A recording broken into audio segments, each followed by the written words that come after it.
Hello, folks. Welcome to today's Fallon Forum. That's Brother Trucker kicking off our conversation with their tune, Downtown. Again, thank you, Andy Fleming, for your great music in what has become the cultural and culinary crossroads of America. Yes, folks, if you're on one of the coasts, eat your heart out. We got it all here in Des Moines, partly thanks to folks like Andy Fleming. Hey, we've got an interesting program for you today. We're going to talk about the butter cow statement, if you call it, vandalism, some call it, desecration of a national and state symbol. There's all sorts of takes and angles on this. We're going to talk about that today on the Fallon Forum.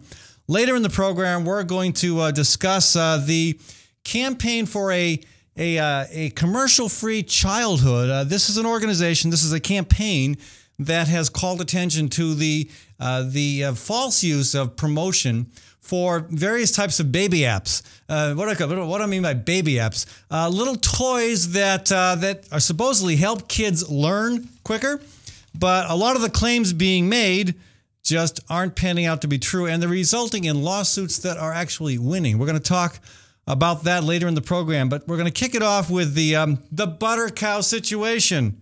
Okay, I never thought I'd be talking about the butter cow on the show, but since it's a major piece of news, and it ties in a whole bunch of issues that are important to the things we usually talk about on this program. So I am thrilled to have Jerry Vlasic on the phone with me. He is, I'm not quite sure where Jerry's calling from. We're going to find out shortly, but he's with the Animal Liberation Press Office. Jerry, welcome to the program. Hi, Ed. Nice to be here. And where are we calling you from?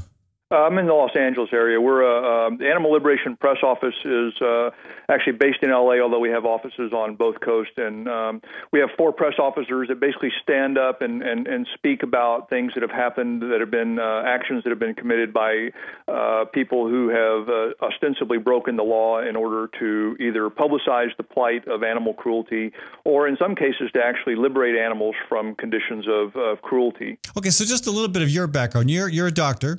You're a physician. I am. I'm a practicing physician. Okay. And what specifically do you practice? I'm a surgeon. I do mostly trauma surgery at this point in my career. Okay. And the Animal Liberation Press Office, is that the press office of a larger organization? Well, we're a press office for basically any so-called underground organization that's working against animal cruelty. So if the Animal Liberation Front, or if anybody for that matter, says, listen, we committed this act of sabotage, or we committed this act of animal liberation, we freed, say, some mink from a fur farm, as happened about almost exactly a week ago in Idaho, where 2,400 mink were released from their cages and allowed to roam free. Roam free on the highways where they met untimely deaths with semis? Or well, what happened? 100%. First of all, they weren't anywhere near a highway. Second of all, there's been studies that have shown that these animals are perfectly capable of surviving in the wild. And third, I mean, 100% of them are going to be removed from their cage and anally electrocuted by the guy so that he can skin them and sell their fur to somebody on Madison Avenue. So, yeah. I mean, well, I wouldn't mind talking about mink, because we had an incident here a few years ago in northeast Iowa where mink were also released. But let's get back to the butter cow situation. Sure. Again, the butter cow was not liberated. She remains behind the glass case. And some would argue too that the practice of raising cows for milk, cheese, yogurt, ice cream does not harm the animal in any significant way. It may depend on, in some circumstances, on how the animal is raised. We have some farms here in Iowa that raise their cows on pasture. The animals are treated well. They live decent lives. You had nothing to do with the act itself. You're just commenting on it on behalf of a broader movement that has strong opinions about these things, correct? That is correct. I don't have any idea who committed this action, and I don't want to know, but I am willing to comment on why they felt like they needed to get this message out. And by the way, speaking of cows that are kept for dairy products, I mean, what do you think happens to the cow that those dairy products were meant for, i.e. the baby? And by the way, these cows have to be, for those of your listeners that may not know this, maybe everybody in Iowa does know this, but the animals have to be continually impregnated. This is typically done artificially, but not always. And the animals that are meant to drink that milk are taken away from their mothers, screaming and crying, sometimes with their umbilical cords still attached, and let off frequently to field crates. And if anybody that knows anything about animal cruelty knows all about veal crates and how these animals are fed an iron deficient diet in order for their flesh to be a white color, so that but in some cases the calves they're weaned with milk from the mother. There's some they continue. They may not get to drink directly from the udder, but they do continue to benefit from their mother's milk. And many of them go back into the herd. Many of them become part of that dairy herd once they reach a couple years old. Well, statistically, that would be about 50% of them, since 50% of them are going to be males that don't produce milk. And the bottom line is the milk that people are taking from these cows is not meant for human consumption. It's meant for baby cow consumption. And by the way, as a physician, I can speak for a long time about the unhealthy aspects of drinking cow's milk. In fact, the most common book written for human child health care states that your children should not be drinking cow's milk. So really, I mean, there's no reason to drink cow's milk. There's no reason to keep these cows in some form of confinement. You talk about cows that are wandering free around a big pasture somewhere, but in reality, the vast majority of cows that are milked to produce the dairy products that people consume are kept in systems of intensive confinement and have a miserable life for roughly 7 to 10 years until they're no longer producing the maximum amount of milk, and then they're sent off to slaughter. Now, again, I had some folks over for dinner last night. And there was a 9-year-old girl in the mix, and she could not get enough of the fresh milk from a local dairy. And again, this is a dairy I know personally where they treat their cows quite well. Yeah, again, you could always find something. I mean, even in the wild. I mean, how many deer? We have 12,000 deer killed every year here on the highways. I mean, what is the animal rights movement doing about that? Well, listen, we're not. We're doing what we can in every field that's available. And I mean, again, humans have encroached on an environment where deer have lived for millions of years and have erected highways and driven their vehicles at high speeds past there. Actually, we used to not have a lot of deer in Iowa. It used to be the home of the buffalo and the elk. Well, yeah, until all of those were massacred and destroyed, and now there aren't many of those around, are there? No, I understand that too, but I guess my point, back to I'm getting off on tangents as well here, but to the milk issue again, there are various arguments out there about whether humans are fit to drink cow's milk, goat's milk, any other milk for that matter, other than mother's milk. But why can we not just agree to disagree about again, as long as animals are raised humanely, and I'm all for looking at huge industrial operations where animals are not treated well and trying to improve accountability. I'm all for ending the practice of having chickens raised in cages where they can't even budge. I'm all for minimizing that kind of unnecessary cruelty, but at some point, you got to say, okay, it's time to live and let live. I may have a strong opinion about this, but why can't we just tolerate the fact that, okay, some folks are going to have a different opinion, and as long as they're doing the best they can to achieve some level of quality in the product and also safety and humaneness for the animal, isn't that good enough? I understand your argument, and on the surface it makes a lot of sense, but that is only until you consider that if you're going to try to provide milk and dairy products or meat or anything else to 360 million people in this country alone, okay, you can't have cows raised under the humane conditions that you refer to. It just won't work. The numbers don't add up. And it's great that you can do that for a few people in your hometown, perhaps. Maybe you can do that in your immediate surrounding, but it doesn't make sense on a large scale. And that's what we're talking about here. So I don't think anybody wants to focus their efforts on, mom and pop raising a cow in the backyard and taking their milk from them. But I think if you want to try to provide dairy products on a daily basis to hundreds of millions of people or even millions of people, then you're talking automatically about intensive confinement and miserable conditions. But I don't think so. I mean, again, out of a population of 300 million or a little more people, I mean, how many are actually drinking milk? Just probably a few tens of millions. And again, if you start thinking about how you could diversify the production of milk, of dairy products generally, I can easily see a way to get to local production of what's needed. humane treatment, grass-fed cattle, free-range chickens. I can see a way to do that. That you can pencil that out in a way that works. And so I don't feel that you have to have. I mean, I'm not willing to give up on that. I do not believe you have to have conditions where animals are raised inhumanely. Well, again, if you want to talk about raising animals humanely so that tens or hundreds of millions of people can eat their flesh and drink their milk, then I have to disagree with you. I also, as a physician, I have to disagree with you in that it's an unhealthy diet. The vast majority of the diseases that people die from in this country are heart disease, stroke, and cancer, and the majority of those cases are associated with a high-fat, meat-based diet. Vegetarians simply don't die of heart disease. And in fact, 50% of the people in this country will die of heart disease.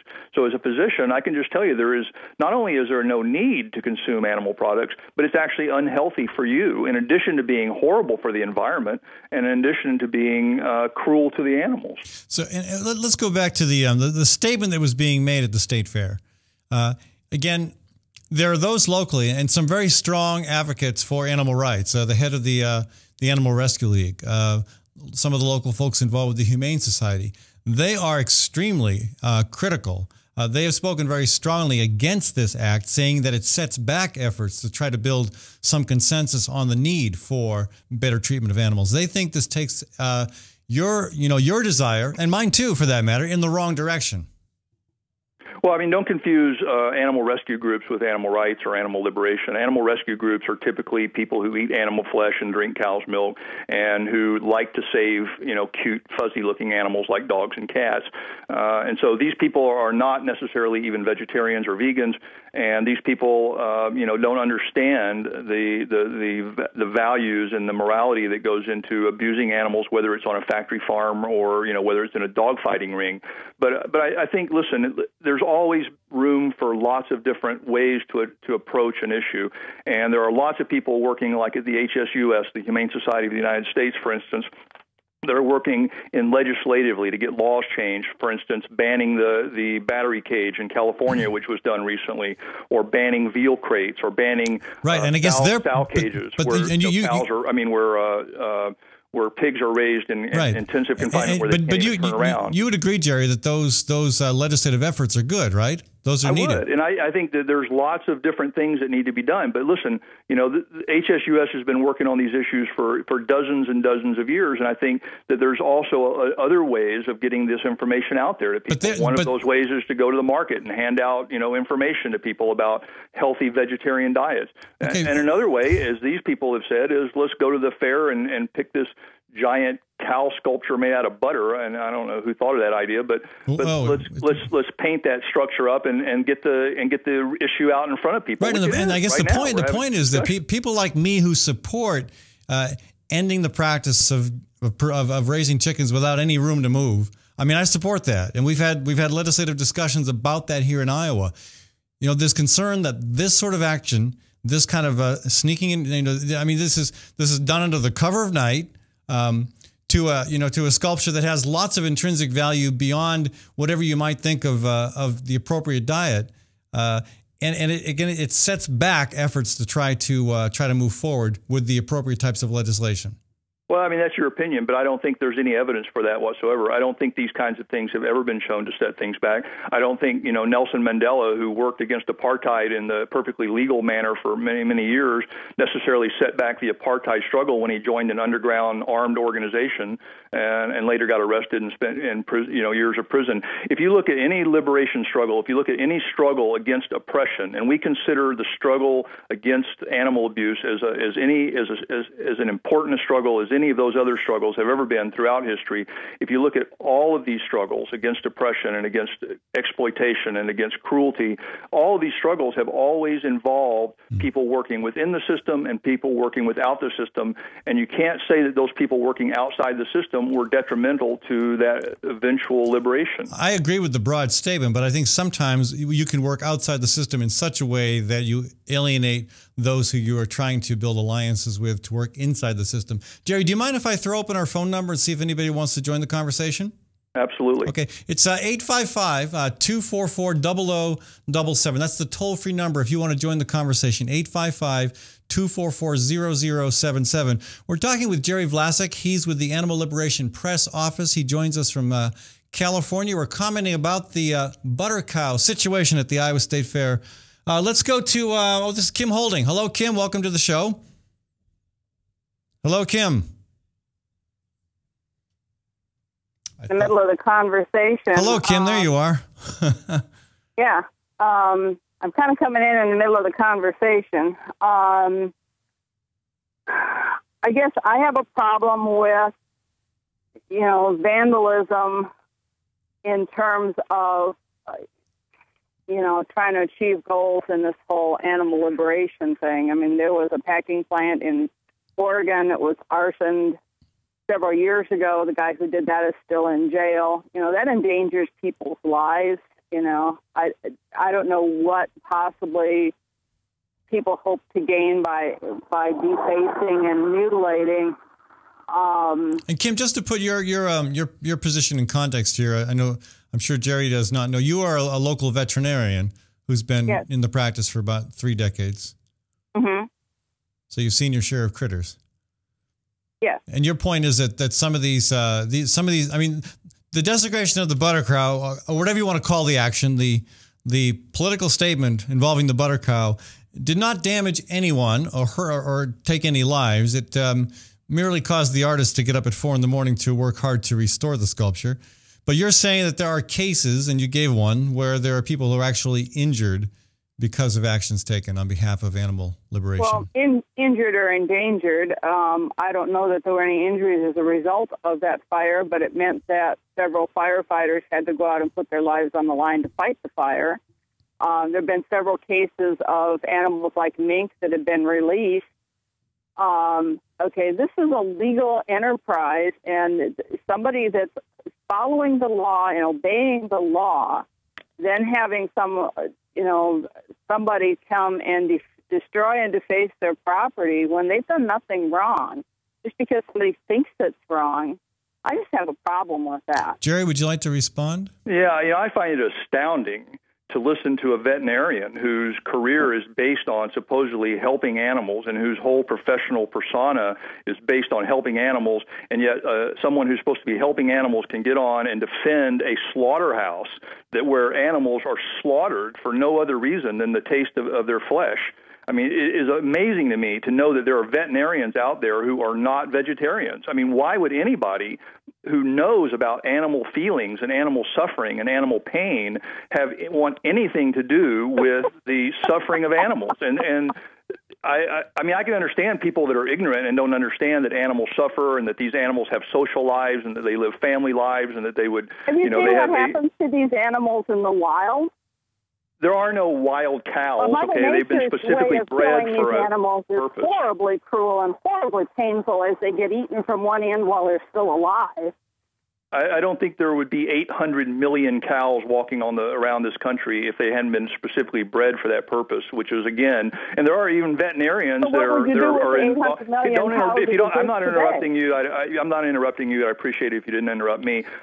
There are veterinarians out there who actually go into these factory farming operations and participate in this massive amount of suffering and killing going on simply for the reason of some guy making a profit selling these animals. And how can a veterinarian, a professional who's supposed to have the animal's interest at heart? Yeah, Kim, what kind of monster are you, I'm not Kim? saying that Kim does. Kim, what kind of monster are you? Well, if you plow up the ground for row crops, you destroy millions of homes for all kinds of animals also. And if you're going to plant crops, the cattle utilize ground that can't be utilized for other purposes in the pasture and the range ground, and provide a nutritious product that provides things that you can't get from other plant sources. That's just not true. I've been a strict vegan for 20 years. Simply not true. Now it's my turn to talk, and you cannot interrupt. I don't inflict my diet on anyone else, and I don't think somebody who has a dietary preference has a right to inflict it on me. Well, unless your diet involves the killing of an innocent being, and my diet doesn't. But let me ask you this, Jerry. I mean, as a physician, I can tell you that there is no value to eating an animal product. You don't have to eat an animal product. I haven't eaten anything from an animal in 20 years, and I'm perfectly healthy. But Jerry, what about Kim's point that in the tilling of soil, or even for that matter in the protection of seedlings as crops are starting to grow, for example, I have 1,000 square feet of organic garden, and I have a flea beetle problem. I put Rotenone on those flea beetle on those eggplant, or I put Dipel on my cabbage. The flea beetles and the cabbage die a horrible death. The flea beetles and the cabbage moths die a horrible death. I mean, is that unacceptable?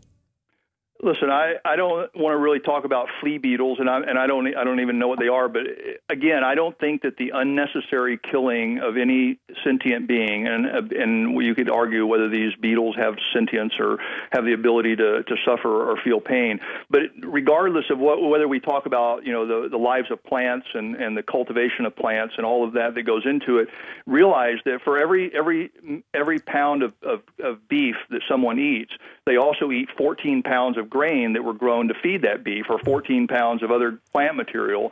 So just because you're eating beef doesn't mean you're getting away from the suffering of plants or the suffering of the animals that are killed to make plants. You're actually increasing the number, because not only are you eating the animal that suffered in being raised for their beef or their flesh, but you're also eating 14 pounds of grain that were fed to that. Unless that animal is grass fed. If it's designed, if you let the cow eat what it was designed to eat, then it's not going to be consuming 14 pounds of grain. Kim, thank you for the phone call. Again, 244-0077. If you'd like to join us, let's go to Leonard. Hello, Leonard. Welcome to the show. Yeah. I'm not sure where you come up with the blithering idiots, but you've got one now. What? Because I took your call? That too. No, hey, that's no way to treat my guests. I respect this guy. I thought it would be a hard time. I thought I'd have a hard time finding somebody that made Steve King look bright, but you've done it. Leonard, if he wants to not eat meat, that's his privilege. On the other hand, in fairness, the easiest way to get a well-balanced diet is, among other things, to eat meat, because it's easier to get complete proteins that way. Now, he can do whatever he wants to do, but this idea that pigs are sentient beings, congratulations, you've done it again. Have fun. Okay. Jerry, do you want to respond to that? I really don't know where to start there. Maybe I should find out what medical school he went to and how he knows so much about nutrition and the ability to only get a complete diet by eating the flesh of a cow. Listen, and as far as the sentience of these animals, I don't think anybody that knows anything at all about the social lives of animals would doubt that they're sentient. They agree they're sentient animals. Anybody that's seen a dog take care of its puppies or the way it responds to human interaction has to agree that dogs and cats are sentient. Pigs have been shown in lots of studies to be more intelligent than your average dog. So I don't know why people would automatically draw this sort of invisible line, like, pigs and cows and chickens are over here on this side of the line because we eat them, and yet dogs and cats and hamsters and gerbils and, who knows what else are on this side of the line, and we think they're cute and fuzzy. Let's keep going with that. Again, to my point about flea beetles and cabbage moths. I mean, why not continue the spectrum across, down to beings that we don't even, again, most people in your case, for example, don't even recognize. Why not apply the same standards to them and thus criticize vegetable? I don't know where the standard should be drawn. I don't know where the line should be drawn, but certainly those animals certainly mammals of all beings have a very similar neurologic system to us. They have the same kind of nerve cells, the same kind of brain cells. They feel pain. And everybody knows that these animals feel pain. Right. So don't eat cows and pigs, but chickens and turkeys are okay. No, I'm just starting with the most obvious. Okay, we could start with non-human primates if you want to start with the most obvious. Okay, who can actually be taught the English language via use of the American Sign Language. We can work our way down the phytological scale, is what I'm trying to explain. Mammals certainly chickens and turkeys have been shown to be very intelligent animals. I used to put a chicken in a cage and have it play tic-tac-toe with people, for instance. They're intelligent animals. They certainly feel pain. I mean, I don't think anybody would disagree that if you take a chicken and cut off its leg, that it's not going to feel some sort of pain while it's still alive. So I think the point is not so much are they like us and that can they vote or can they have a driver's license or can they drive a car, but can they feel pain and can they suffer when we do things to them that we don't have any necessity to do? And that's my point here is that we don't need to do this. But by that standard, I mean, again, you could argue, and there have been studies that might suggest this, that plants themselves suffer when they are attacked. They feel a certain type of pain. It doesn't make any sense genetically for a plant who has no way to avoid a painful stimulus by being able to walk away or run away or crawl away for it to have the same kind of pain sensors. And in fact, we know that plants don't have the kind of nervous system that animals have. And it's a reason, because animals have pain sensors and the ability to, exhibit the fight or flight response to get away from painful stimuli. And plants can't do that. And so there's no reason to think that a plant feels pain. But even if by some bizarre argument you wanted to say that plants do feel pain, still, as I said earlier, you've got to kill 10 or 15 times as many plants to produce the same amount of food, which gets back to an ecological reason. Again, unless you're doing grass-fed critters, I guess again you can say you're killing the grass, but still, it's not the same as raising corn. And if you look at the fact that in this country we consume 800 million cows a year, I don't know where you want to put those 800 million cows on pasture and think that there's going to be enough room for them all. It just doesn't add up. Let me one more question, Jerry. I really appreciate you taking the time to visit with us. Let me ask you one more question.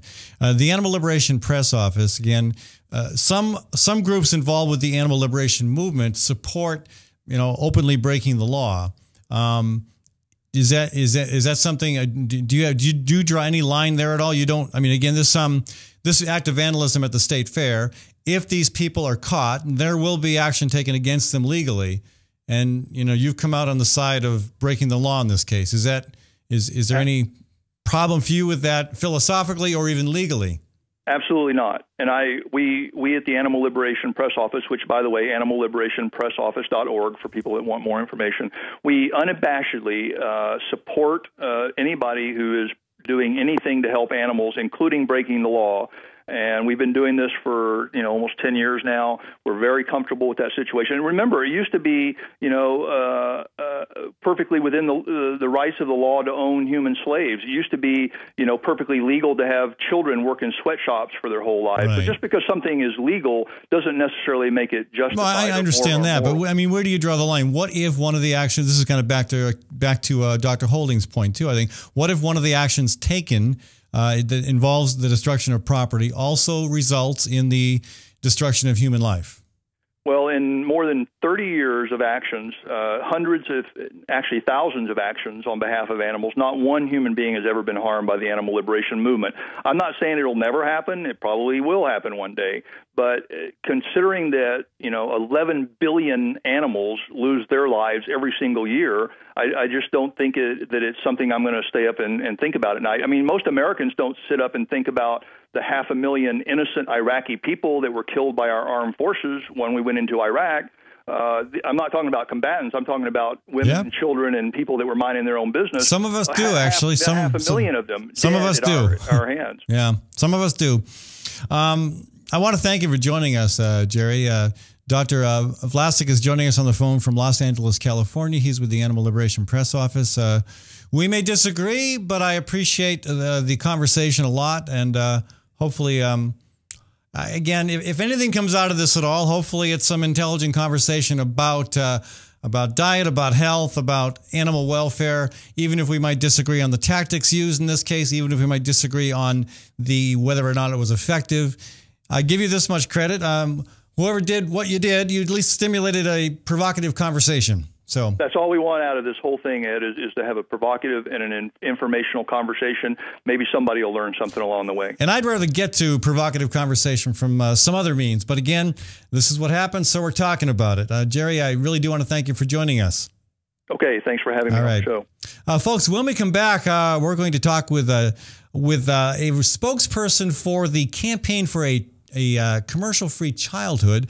There are some interesting things brew here in the court realm. The several businesses that create toys, videos, little phone apps and whatnot, I guess that are designed to get kids to learn faster, are apparently advertising those products falsely, and lawsuits that are challenging them in court are finding themselves on the winning side of the issue. We're going to talk with a spokesperson for the Campaign for a Commercial-Free Childhood when we come back from a short break here on the Fallon Forum. I do want to thank the Iowa chapter of the Sierra Club and also Iowa Physicians for social responsibility for helping to sponsor this program. I also want to thank Gateway Market and Cafe for sponsoring this segment of the show, where you can get lots of good, fresh fruits, vegetables, and yes, dairy products, and yes, meat and fish. A lot of it comes from Iowa farms, Iowa producers, and again, not just groceries there at the Gateway Market, but a wonderful display for breakfast, lunch, and supper as well. And for those inclined, a really darn good selection of vegan products as well. So anyway, something for everybody at Gateway Market and Cafe. I want to thank the Story County Veterinary Clinic for helping to be a business partner with this program. And we did get a call today from Dr. Kim Holding with the clinic. And that is on Highway 30 between Ames and Nevada. I also want to thank Dan Kelly Real Estate. Dan Kelly is a state rep, also operates a real estate business in Newton. Give him a shout if you've got property to buy or sell in Newton. I want to thank Community CPA and Associates at 3816 Ingersoll, the 10th largest accounting and tax firm in the state. And I also want to thank Diana's Wedding Cakes, also in Newton. All that information about these business partners of ours and about our nonprofit supporters on the Fallon Forum website at fallonforum.com. We'll be back in just a couple minutes and talking about the Campaign for a Commercial-Free Childhood. Real Estate Concept Studios. This is Webcast One Live. Drug and alcohol addiction slowly steals a person's identity, tearing away pieces of their life little by little, until one day it seems like the hope of a happy future is gone and there's no chance of getting it back. Here at St. Gregory Retreat Centers, we can assure you that there is hope. Our unique approach to recovery begins with the understanding that the dysfunction and damage caused by addiction can be overcome, not just dealt with. Don't let another day go by. Call St. Gregory today.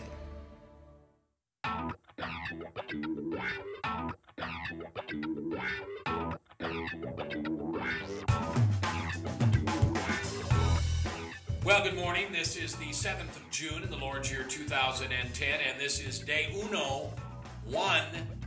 of webcast1live.com. We will begin with Max World Live with my special guest, Tom Coates. In just a minute, there's Tom. Wait.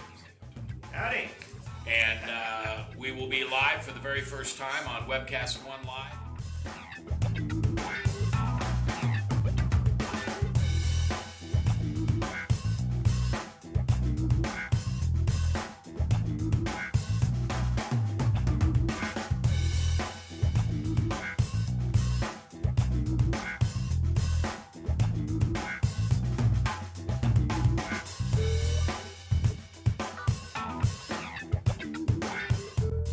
Someday we're going to look back on this and say, gosh, remember that old day in history? Wonder where Walter Cronkite was. He must have been around hanging there too. But actually, it's the beginning of Webcast One Live. And thank you for listening. Thanks, Rob Spearman, and everybody who's put together this project together. And we're ready to go live now. So thanks for listening to MaxWorldLive.com.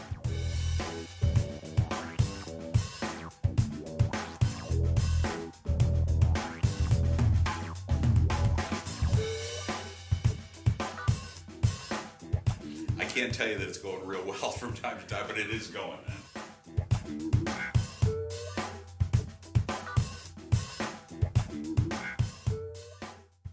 I'm Brian Leach, owner and general manager of Service Legends. I brought along a couple of the home comfort heroes. Hi, I'm Tammy Wells. I am Nick Wondershad. I'm administrative manager. I'm the senior technician from Service Legends. It seems like every good thing, when you feel it to the bone that it's good, there's a lot of hard work put behind it. I don't think that you can fake it and have it turn out good. You know, if we seem like, okay, that's just weird, it's just a furnace, why would you believe so deeply in a furnace? It's not just that, you know, we want to show the world that you can have good service. Yeah, I mean, it's got to be, it's your home. You know, it's built into our daily trainings, it's built into our culture, that we're going to do whatever it takes to have each client say they love us, period. That's why we spend all the hours in the training that we do. And if we guarantee it's going to be a good experience for you, or else it's free, what type of work do you think we're going to do? There is a guarantee. Temperature selection guarantee, fixed right or it's free guarantee, comfort guarantee, best value guarantee. All of these guarantees hold us accountable to ensuring that we exceed your expectations. And if for whatever reason we'd fail and we can't make it right, we guarantee all of those guarantees with a 100% money back guarantee. I mean, if you don't think that your technician can fix it right, are you going to say that to a client? No. You don't have to worry about having a technician come to your house. We drug test, background check all of our team members. We put safe people in your home. Each and every one of our service techs, 400 hours a year in training. You tell it the minute they walk in the door. They know what they're doing, they've done their homework, and they actually truly care about what you want. Because at the end of the day, you're the person that makes sure I have a job. They're going to be listening. They're going to want to know what your challenges are. Then they're going to come and give you options, and you get to choose. If I'm there to help and I make it easy and painless, I did my job right that day.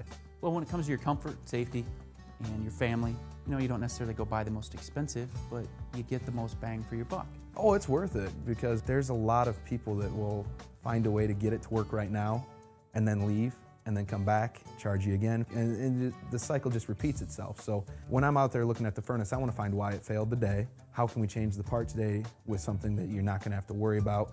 Is it worth changing the part today? I mean, you can put a lot of money into a furnace. I can fix parts all day. There's good job security in that for me. But is it the right thing for you? I get a lot of the phone calls of after the technicians are there. They're just in awe. They're like, wow, you guys are great. I mean, I don't even know what to say. You guys are great. Everything you did was perfect. It was great. Keep going though. I like this. Just give us a try. I'm going to take all the risk. I've got the time to make this right. I've got the support to make it right. Just check us out. And if you don't see the value in what we do, I mean, fixed right or it's free or 100% money back.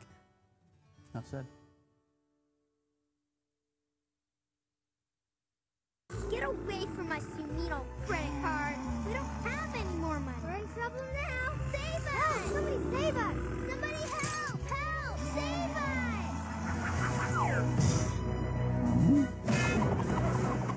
Hi, I'm Tom Coates from Consumer Credit of Des Moines. If your credit card's a little too animated, give us a call. Hooray! We're saved! Consumer Credit, you're our hero! From the RE/MAX Real Estate Concept Studios, this is Webcast One Live.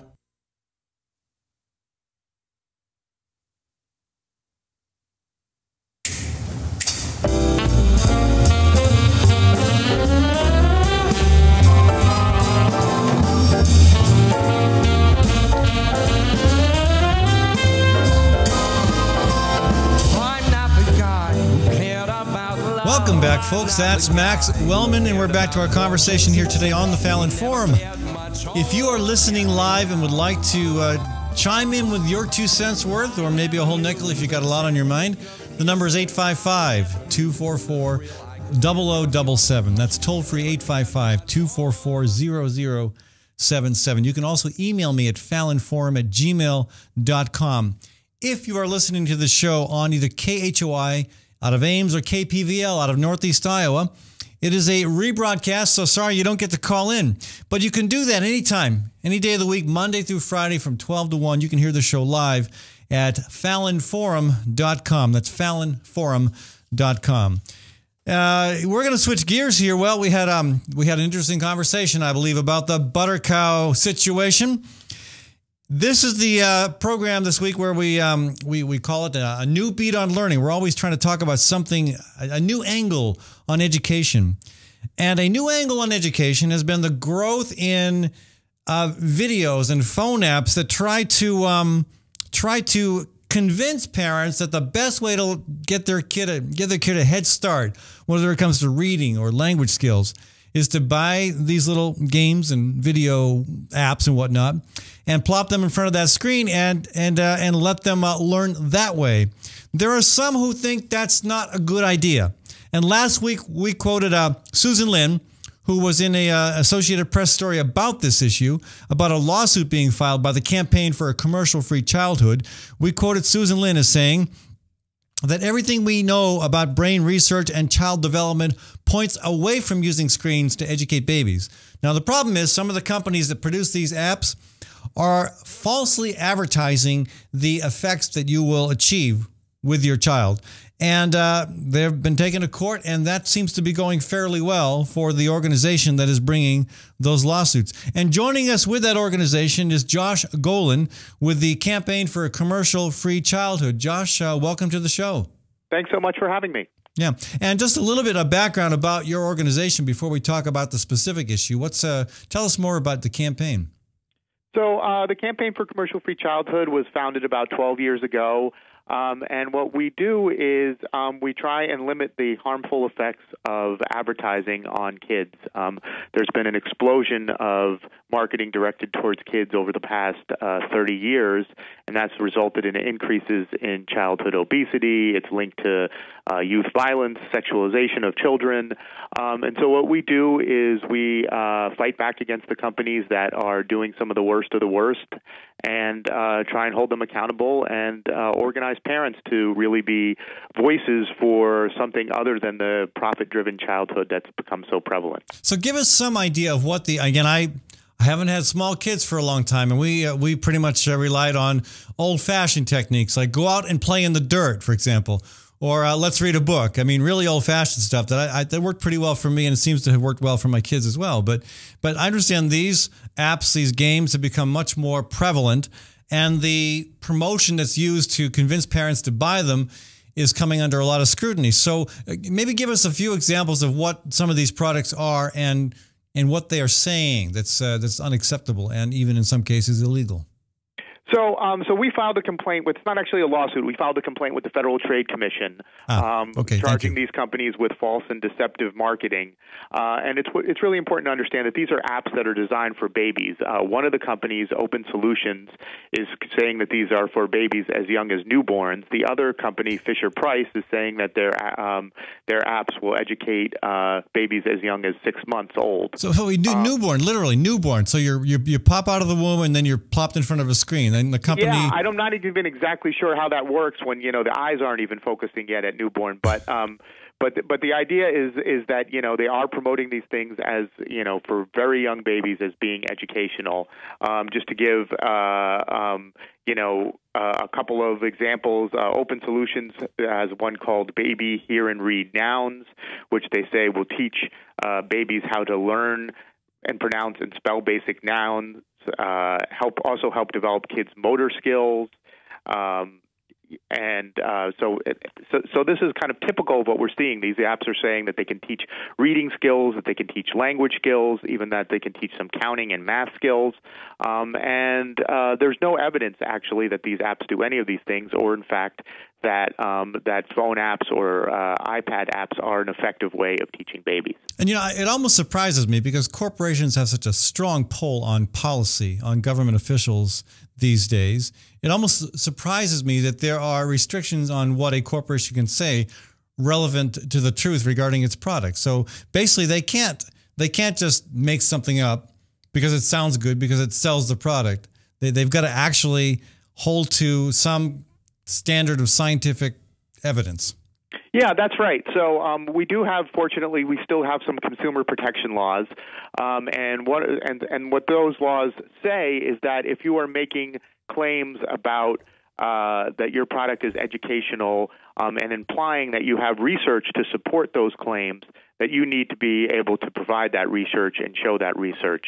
And in fact, because in the past, other companies have been doing this, not with apps. This is the first time we've taken on the baby app industry, but the baby video industry is something that we've done a lot of work on in the past. And as a result of complaints we've done in the past, companies like Baby Einstein and Your Baby Can Read have had to make big changes to the way that they were marketed. So what did Baby Einstein, for example, say that was incorrect?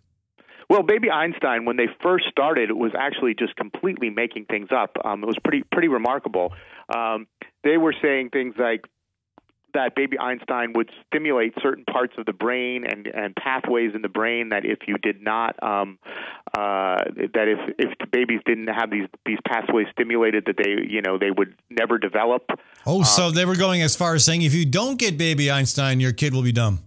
Yeah, they were Wow. they were essentially doing that, and they were really tapping into the the brand was started in the late 90s, and this was a time when brain research was becoming much more talked about in the popular press, and parents were beginning to understand the importance of brain development, and they really exploited that by just making up things about what this was going to do for brain development. Over the years, they kind of scaled back those original claims about brain development, but they still claimed that it was going to teach babies all sorts of things, from language not reading, but math skills and other things like that. And one of the things about teaching that it was going to be language skills is that there are a number of studies that show that screen media is not an effective way of teaching language. Yeah. Well, and again, yet despite that, millions and millions of these products are sold every year. Or maybe I should say hundreds of millions. I really don't know what their market is, but it's got to be huge. Well, it is huge, and I think that one of the things that we're trying to do is it's parents are in uncharted territories right now. I mean, there's never been so many media products aimed at babies, and it's hard to understand what's the right thing to do. What we're trying to do is help parents at least make their decisions based on honest information, to help parents understand that these products are not going to give their baby a leg up, that this is not this is not a must-have. When we filed this complaint against Your Baby Can Read a couple of years ago, this was a video series that cost $200. I mean, it's not a small thing. Wow. And we heard heartbreaking stories about parents from low-income households who were scrimping and saving and to buy this series because they were under the impression, that this was one way that they could close the gap between them and higher income families, was to buy this series. Well, I could imagine there might even have been pressure from some people who may have even been well-intentioned, saying you've got to get this if you really love your kid, if you really want your kid to succeed, if you want them to move beyond poverty and into a better life, you've got to do this. Just that kind of pressure. I can imagine that might have happened. I remember. Let me tell you a brief story, Josh. I had a couple friends, very very intelligent, both graduates of Grinnell College. I don't know if you know Grinnell College. It's one of our most prestigious colleges here in Iowa, and just brilliant people. And they opted, like I did as a parent, not to have a television.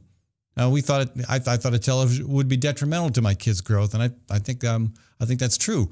And they made the same choice. They actually had somebody call in a complaint to the Department of Human Services alleging neglect because the parents did not have a TV. Now, the DHS came out and looked into it, kind of laughed it off at that point, but the fact that this was even considered a grounds for filing a complaint about possible neglect is incredible to me. But it shows you where some people are at. That's an amazing story. I've never heard something like that before, but I do think that there is, there's absolutely no reason to, obviously most of us do have televisions, but there's absolutely nothing wrong with not having one. And but the pressure, I'm sure that you faced this, that people thought you were raising your children oddly because you didn't have a television in your house, is pretty remarkable. And as we get further and further into, it's not just television, but it's computers, it's smartphones, it's iPads. And one of the things that's really interesting about it is as all these new screen technologies are released, they don't replace the old ones. So we're spending as much time watching television now as we used to, but now we're also, in addition, we're surfing the internet a few hours a day and using our iPhones. Really? Yeah. I remember years ago, the figure being the average person watched about 5.5 hours of television a day, which was astounding to me because somebody was making up for me. And the other people I know who don't even watch TV ever. Yeah, no, well, kids between 8 and 18 are spending an average of 7.5 hours per day with screen media right now, to television, video games, computers, and smartphones. And they're not getting any smarter because of it, and they are getting a lot heavier because of it. That is correct. Yeah. So what's next in your campaign? Well, we're The baby apps thing is just one thing, is a part of a bigger campaign that our larger campaign to try and limit commercial influences on children. We have an ongoing campaign to try and keep advertising out of schools. That's something that we spend a lot of time on. Unfortunately, as schools' budgets are slashed, it presents a real opportunity for corporations to put advertising directly in schools, which is, one place that we believe, and most parents fortunately agree with us, is a place that should be off limits to corporations. So that's one thing that we work on, and increasingly we've been working on preventing ads on school buses, which is another thing that we've seen a huge uptick in since the economic downturn in 2008. We also have a campaign right now to save the Tooth Fairy. There is a company. I didn't know the Tooth Fairy was in danger. Well, you didn't know that the Tooth Fairy was endangered, but in fact there is a group of toy industry executives have founded this company called the Real Tooth Fairy, which takes something that's always been a family tradition and that families have celebrated the way that they wanted to or didn't want to, and makes it into a commercialized brand. They've actually branded the Tooth Fairy. They sell all sorts of Tooth Fairy paraphernalia, and the representation that they have of the Tooth Fairy looks exactly like some of the more sexualized dolls that are being sold to kids these days. Gosh.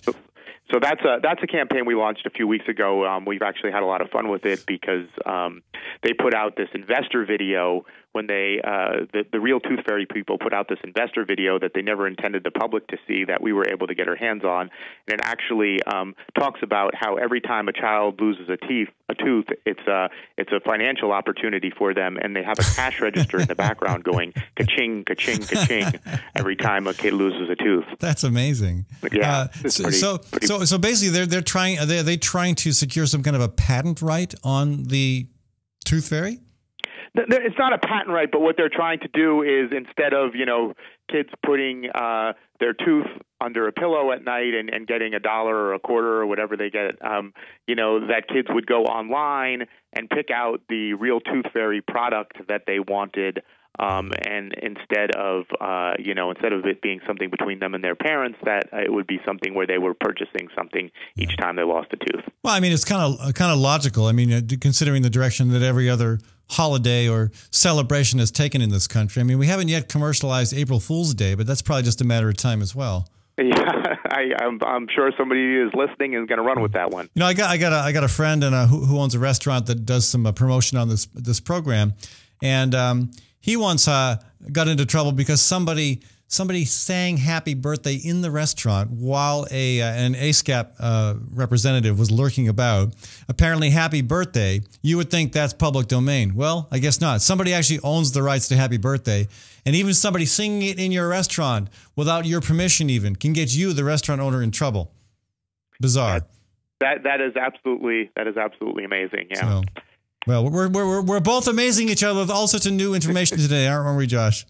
We are. And I think that one of the things that we always try and emphasize is that advertising is different to children than it is to adults. I think that not everybody understands that children are particularly vulnerable to advertising just because of the way the developmental stages that they're at. Yeah. Until kids reach the age of about 8, they don't understand that advertising is trying to persuade them to do something. They just treat that information the same way that they would treat it if it came from a parent or a teacher. And so we really think that it's just fundamentally unfair to target kids at that age who don't understand what's happening with. I think you're right. Kids are particularly vulnerable and impressionable to advertising. But I would tell you too that even adults who have not been exposed to advertising can be very impressionable. I remember a situation years ago when I was in Ireland. Ireland back in the 1970s and 80s was like the U.S. back in the 1800s, especially the western part of the country where I would spend a lot of time. And TV didn't even exist in the 70s. When it finally started happening in the 80s, I think TV didn't even come on until like 4 in the afternoon. And then it was done like at 11 or 12 at night. But the commercials were so simple. A picture of a Snickers bar. But I remember being at a neighbor's house once, and the older gentleman sitting there watching TV saw this picture of a Snickers bar come up. And then he said, "Oh, That makes me want to go out and buy myself a Snickers bar. I mean, he didn't even make the connection between what he had just seen and his sudden urge for a Snickers bar. But it was a really basic, almost silly advertisement. It was so simple, but to me, it was another reminder just how powerful that form of persuasion can be. And really, if you're going to use that type of advertising to encourage people to buy your product, and this program, I have some small business owners who are promoting their products or restaurants on this program. We always ask them to do it responsibly, truthfully, without trying to somehow paint a picture that doesn't exist, and without trying to sell something that people really shouldn't, really don't need or shouldn't even want. Anyway. Well, I think that's great, and I think that that's one of the things is these getting back to the baby apps is just they're so unnecessary. I think that babies have been raised for thousands and thousands of years without apps, and the things that parents think are best. Used to think are best for babies are still the best things, holding them, reading to them, playing with them. And, kids are going to have their whole lives, and adults are going to have their whole lives to be glued to their smartphones, what we're asking. If they really want to. If you can call that much of a life, I'll tell you.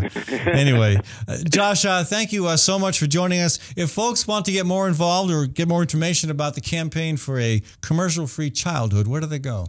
Commercialfreechildhood.org. Great. Again, thanks so much for joining us. Josh Goland, folks. Thank you. Okay, we got a few more minutes here on the Fallon Forum. We're going to look at the Toledo Juvenile Home. Again, this is going to be an issue that continues to be in the media and probably continues to be a weight around Governor Terry Branstad's neck. Now a couple of lawmakers, including one candidate for governor, are weighing in on it. That is State Senator Jack Hatch. State Senator Amanda Reagan also weighing in on it. The two of them, she's the chairwoman of the Senate Human Resources Committee, and Jack Hatch is the chairman of the Health and Human Services Appropriations Subcommittee. Those are the two committees in the Senate that have the most to say about the juvenile home.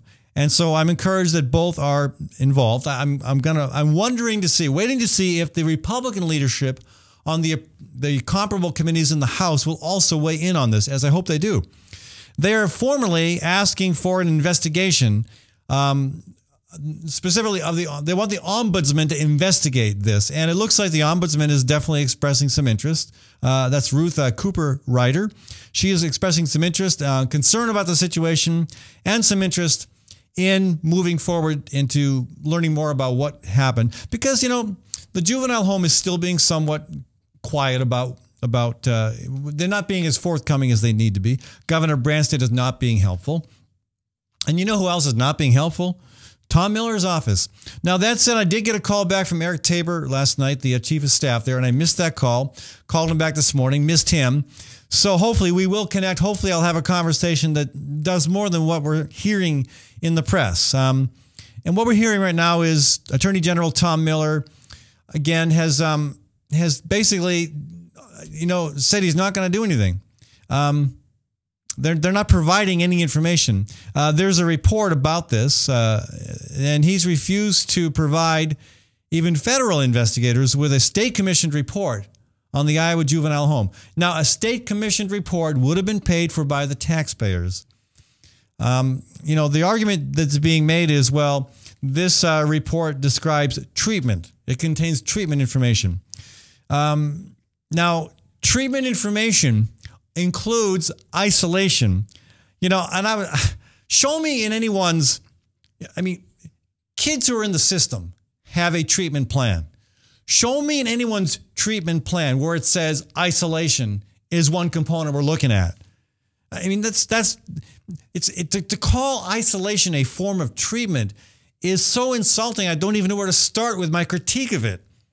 I guess I don't understand that at all. I don't understand why. Again, I know, the Attorney General is part of state government. I'd like to think that most of their work, and again, a lot of it focuses on consumer protection, on advocating for Iowans who have an issue with some element of the law. But it seems like increasingly the job of the Attorney General's office is to defend other state agencies.